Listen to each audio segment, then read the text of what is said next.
Okay, so Ghostbusters Afterlife. If you saw the 2016 Ghostbusters, I'm sorry. So this one worked well as a nice sequel. Yes, technically it's not Ghostbusters 3, because I believe that was actually a video game that came out, where they actually tried to do some continuation for it. Those are some of the negatives. It is functionally a rehash of, wow, that's some really bright lights. It's functionally a rehash of the first movie, which, I mean, is fine. You still have the Gatekeeper, the Keymaster, Gozer, Shandor. So it hits a lot of beats from the first one, which, you know, is fine. Predominantly because it's been over 30 years.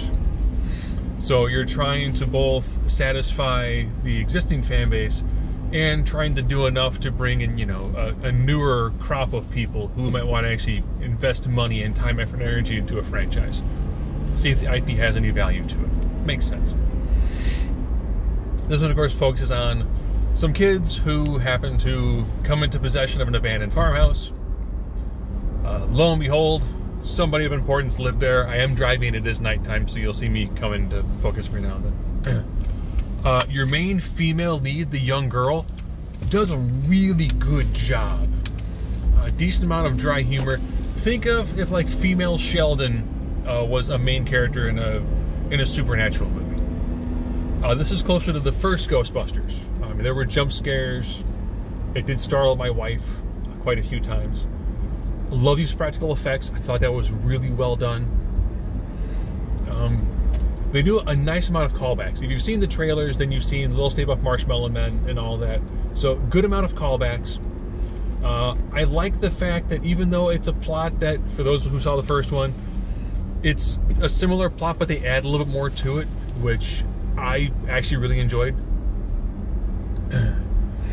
And doing it with newer characters, it also therefore forces there to be the idea of, well, here's exposition, here's this, here's this, here's this. The use of Harold Ramis was beautiful. The moments that they go through the usage of that character, incredibly, incredibly well. I liked how they went through the introduction of the proton pack. Good job introducing, you know, your female lead Phoebe as being someone who's very smart. They did more showing than telling, which I liked. Being a little over 2 hours, yeah, they could tighten it up a little bit, but knowing that they're trying to both hit a new market and satisfy an existing market, I thought they did a pretty good job. Having the world's sexiest man, you know, Paul Rudd in there, definitely did help. He worked very well as a good like male supporting character. Seeing the Ghostbusters together again was really good. I like how they didn't try to make them look young, because they are all very old. I think it ticked all the right boxes, which is all I think most fans are asking for. They just want something that made the old fans go, this is why we liked it, and introduce a level of new fans into it as well. Worth seeing in theaters. It's visually impressive enough that it works to see in theaters. So definitely something I would say support to the best of your ability. So that way then we get more films that at least try to satisfy both sides of an existing fan base.